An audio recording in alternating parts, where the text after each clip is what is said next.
Hello friends, आज हम लोग विसिल ब्लोइंग के विषय में चर्चा करने जा रहे हैं। क्या कॉन्सेप्ट है विसिल ब्लोइंग का? इस वीडियो में हम लोग विसिल ब्लोइंग के कॉन्सेप्ट को समझेंगे। पिछले कुछ वर्षों से विसिल ब्लोइंग अच्छे शासन के लिए प्रोत्साहित की जा रही है। विसिल ब्लोइंग एक ऐसी गतिविधि है जिसे अच्छी शासन की स्थापना के लिए एक आधार के रूप में स्वीकार किया जाने लगा है। इतना ही नहीं, शासन में जवाबदेही सुनिश्चित करने के लिए भी विसिल ब्लोइंग को प्रोत्साहित करने पर बल दिया जाने लगा है। यही कारण है कि विश्व के अनेक देशों ने विसिल ब्लोइंग को संरक्षण देने के लिए और विसिल ब्लोइंग करने वाले व्यक्तियों को संरक्षण देने के लिए कानून बनाए हैं और उस कानून के माध्यम से विसिल ब्लोइंग करने वाले व्यक्तियों को संरक्षण दिया गया है और विसिल ब्लोइंग को प्रोत्साहित करने का प्रयास किया गया है।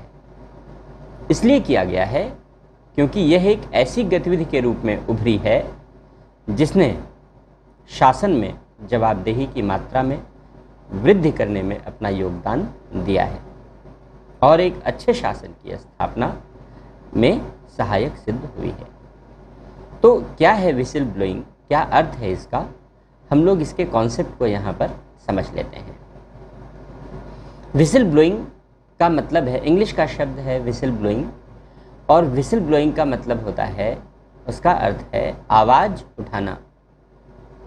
आवाज़ उठाना अर्थात यदि हम विसिल ब्लोइंग की परिभाषा करें तो विसिल ब्लोइंग का अर्थ होगा कि संगठन की किसी कमजोरियों के विषय में, बुराई के विषय में, कपट के विषय में, कदाचार के विषय में, भ्रष्टाचार के विषय में, यानी संगठन की किसी भी रूप में कोई कमी है, कोई बुराई है, तो उसे प्रकट किया जाए, उसे सामने लाया जाए, जिससे उसका निराकरण किया जा सके, उसे दूर किया जा सके। जब यह कार्य किया जाएगा तो यह गतिविधि या यह कार्य विसिल ब्लोइंग कहलाएगी। यानी विसिल ब्लोइंग संगठन की कमजोरियों को प्रकट करने का नाम है, संगठन की बुराइयों को सामने लाने का नाम है।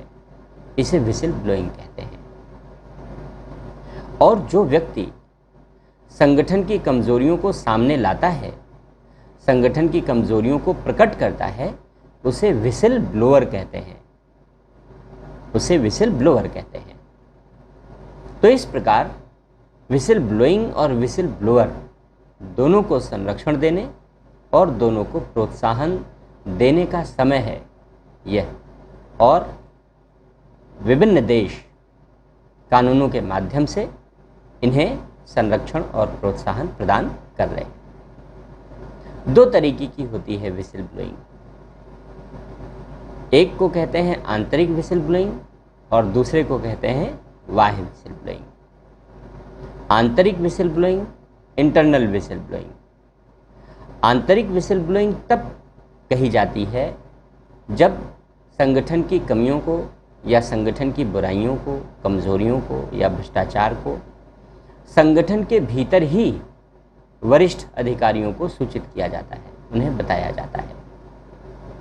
तब इस प्रकार की गतिविधि को, इस प्रकार के सूचना के प्रकटीकरण को हम आंतरिक विसिल ब्लोइंग कहते हैं। यानी संगठन की बात संगठन के भीतर ही रहेगी और संगठन की बुराइयां और कमजोरियां दूर भी कर दी जाएंगी। ये इंटरनल विसिल ब्लोइंग कहलाती है। दूसरा है एक्सटर्नल विसिल ब्लोइंग, बाह्य whistle blowing. External whistle blowing तब कही जाती है, बाह्य विसिल ब्लोइंग तब कही जाती है जब किसी संगठन की कमजोरी को, उसकी बुराई को, उसकी सीमाओं को संगठन के बाहर किसी अन्य व्यक्ति को या संस्था को बताया जाता है। जैसे संगठन के बाहर सरकारी पदों पर, उच्च पदों पर बैठे हुए लोगों तक यह जानकारी दे दी जाए, अथवा मीडिया को यह जानकारी दे दी जाए, अथवा सिविल समाज के संगठनों को यह जानकारी दे दी जाए। तब जब संगठन के बाहर संगठन की कमजोरियों को प्रकट किया जाए, संगठन की कमजोरियों को सामने लाया जाए तब इसे एक्सटर्नल विसिल ब्लोइंग कहते हैं, बाह्य विसिल ब्लोइंग कहते हैं। ये दो तरीके से विसिल ब्लोइंग की जा सकती है। दोनों तरीके की विसिल ब्लोइंग को संरक्षण देने की आवश्यकता है जिससे संगठन में सुधार लाए जा सके और अच्छे शासन की स्थापना की जा सके। अमेरिका ने सबसे पहले विसिल ब्लोइंग के लिए अधिनियम बनाया, कानून बनाया 1989 में, और फिर धीरे धीरे अनेक देशों ने विसिल ब्लोइंग के लिए कानून बनाने शुरू किए। भारत सरकार ने भी 2014 में whistle blowing protection act, whistle blower protection act, whistle blower संरक्षण अधिनियम के नाम से 2014 में कानून बनाया है। क्या प्रावधान है इन कानूनों के, किस प्रकार संरक्षण दिया जाता है, इन सारी बातों की चर्चा हम लोग अलग वीडियो में करेंगे। इस वीडियो में हमारा उद्देश्य केवल और केवल विसिल ब्लोइंग के कॉन्सेप्ट को समझाना था। तो इस वीडियो के लिए इतना ही। Thank you.